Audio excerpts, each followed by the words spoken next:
boys, Metal Giant, and welcome to another replay cast. Today we are playing the E50M on the cliff, playing with two of my subs, Mr. Cool and Stanch. If you didn't know already, I do play with my Twitch subs on a Sunday. Every Sunday.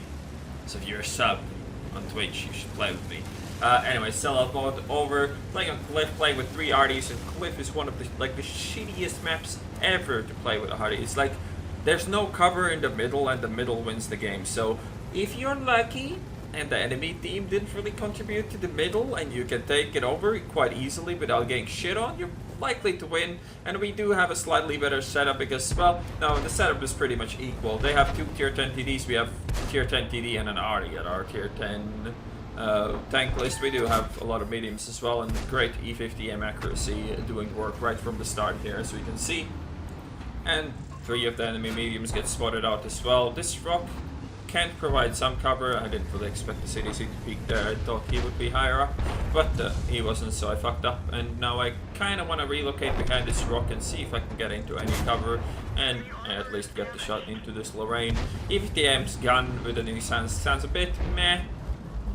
I mean, it's not super exciting, but I mean, it's different, I guess. So, nothing really to say about that. But now we can try to shoot the Z50. He's stock, so he doesn't pose as much threat to us as he would otherwise. Stock E50 can only mount one of the 88 guns, and I'm thinking he's using the regular Panther 288. Didn't look like the pointing stick that is the super long 88 that the E50 can use.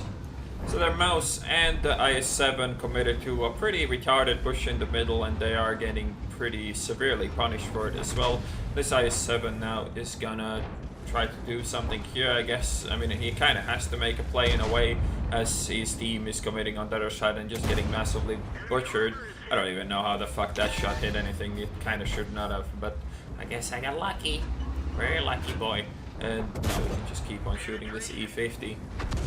So a lot of people ask me, why don't you play the E50M more? Well, it's kind of weird. This tank used to be my #1 favorite. It was probably tier 10 medium. I learned to play just generally tier 10s, like to a reasonable amount. I mean, it wasn't like the one and only tank that literally I learned to play, but you know, it definitely was the tank that I played the most when I was kind of new to tier 10 and new to the game in general. And I kind of stopped playing it, and I guess the main reason for it is just the general power creep that has happened in this game.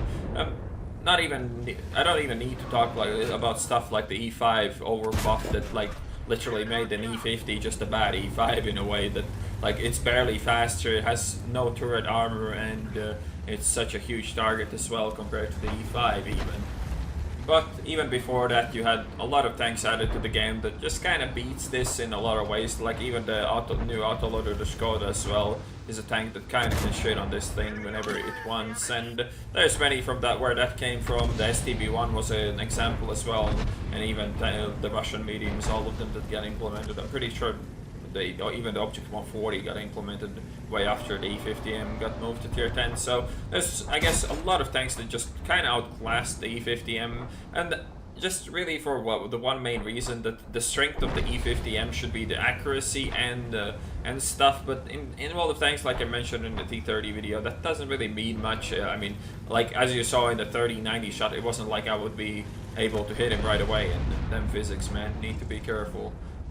As this Mr. Stench found out there, you cannot drive off cliffs that easily anymore.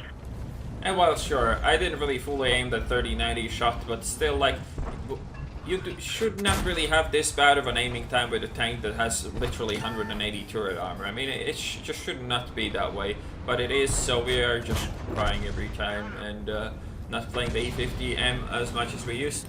But anyways, we're pretty much down in this game, only at 3.3k damage, but the cleanup potential is still here, as the TDs have dug in pretty well, and this Yak Tiger is sitting right in the open for me, and I can get the tracking shot and probably shoot the other wankers as well. The 268 peeks out, but I do manage to dodge that shot just in time. Yak Tiger now is aiming at me, but this is a really good position for me. He probably can just barely see my turret, and I have a shot on his entire giant asshole, and he misses his shot well. I finish him off. Alright, time to drop down. Need to be careful. As we saw, you cannot like drop as easily as you used to. You have to be careful. One thing I really noticed is you cannot drive backwards, or you cannot press backwards while driving anywhere. Do again end up driving this 3090 as well, and he gets executed by the 268, which is rather unfortunate for him. But to be fair, like, he should have been watching the road more than I should have been, because I was dropping off a cliff while he was driving forwards. And yet, we still collided. I mean, it kind of was my fault, but at the same time, the 3090 should be watching the road more than I should be, so fuck you, buddy. Fucking watch where you're going. And also, let's not forget that the hilarious bounce with where the Yak Panzer actually somehow managed to bounce off my ass, and now we just finish off the 268, and that's a GG for me. And here is the end plate, 6,231 damage done, so we did a hit with one blind shot, 2,063 assisted, with mostly, I guess it was the tracking of the Yak Panzer and tracking of the 268 and the Yak Tiger, all of those together probably. Netted me that spotting damage, 1,219 base experience with 6 kills as well. Obviously a top gun and ace tanker, but you probably already know that. Anyways, a surprisingly good game for me in the E50M on Cliff, with 3 Arties was, like, when you see 3 Arties in the enemy team, you kind of already can predict that your game is going to end up being shit, but it wasn't the case this time. Their mediums played rather poor, and we could take the control over the middle of the map really quickly and avoid being shit on by RT for the most part, well, for the entire thing. And after that, while my platoon mates dropped off cliffs and died, I could do some nice cleanup and rack up the damage at the end while ramming my own 3090s and making some Yak Tigers salty. So, good stuff, and I hope you guys enjoyed this replay, and I'll see you on the next one.